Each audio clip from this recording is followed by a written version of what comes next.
اور وہ بے تحاشا گالی گلوچ بکتا رہا۔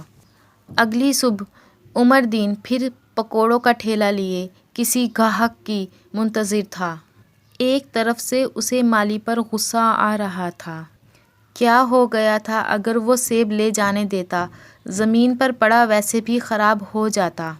وہ مالی سے جھگڑ کر بھی آ گیا تھا۔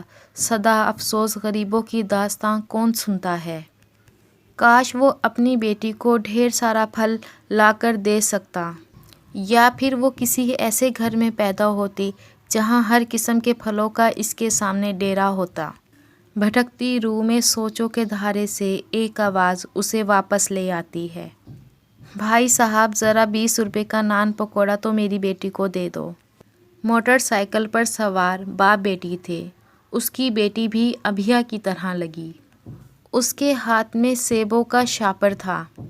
عمر دین نے جلدی سے سر جھٹک کر 20 روپے کا نان پکوڑے کاغذ کے لفافے میں ڈال دیے، جسے وہ مزے لے لے کر کھانے لگی۔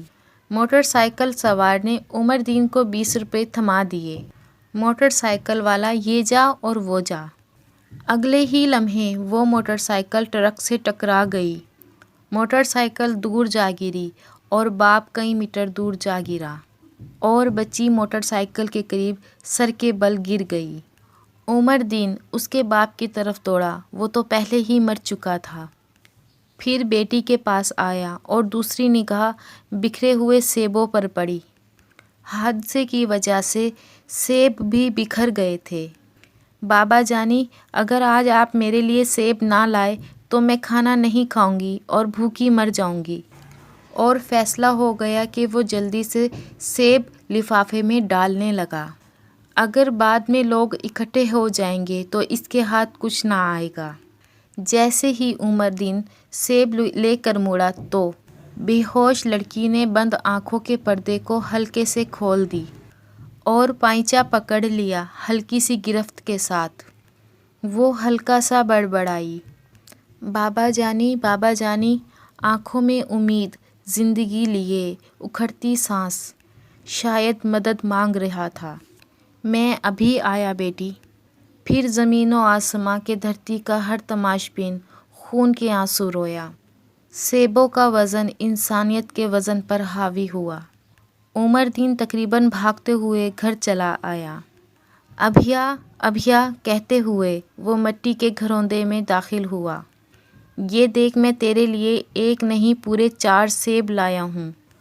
اور شاپر چرپائی پر لیٹی ابھیا کے سرہانے رکھ دیا۔ تبھی اسے احساس ہوا کہ ابھیا تو بری طرح زخمی ہے۔ سر پر بندھی پٹی دیکھ کر وہ پریشان ہو گیا۔ پینو، اسے کیا ہوا؟ دل بے قرار سے پوچھا۔ آج پھر یہ باغ میں سیب چرانے گئی تھی۔ مالی نے کتا چھوڑا اور پھر مارا، کتے نے ٹانگ پر کاٹ لیا اور سر پھٹ گیا۔ میں 2 پٹیاں بدل چکی ہوں مگر خون نہیں رک رہا۔ تو اسے ہسپتال لے جا، پینو آنسو صاف کرتے ہوئے بولی۔ تبھی کسی نے عمر دین کے دل کو پکڑا اور زور سے دبایا۔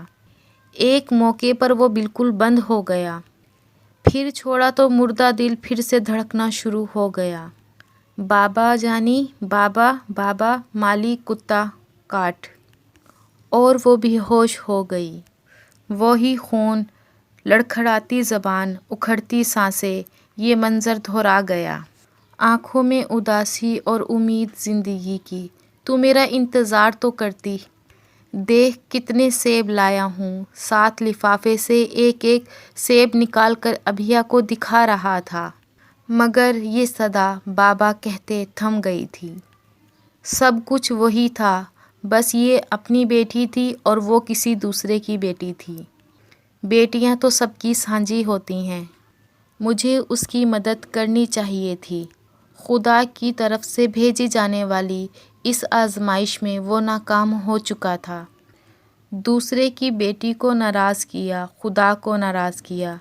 میں نے اس کی بیٹی کو مار دیا، مالی نے میری بیٹی کو مار دیا۔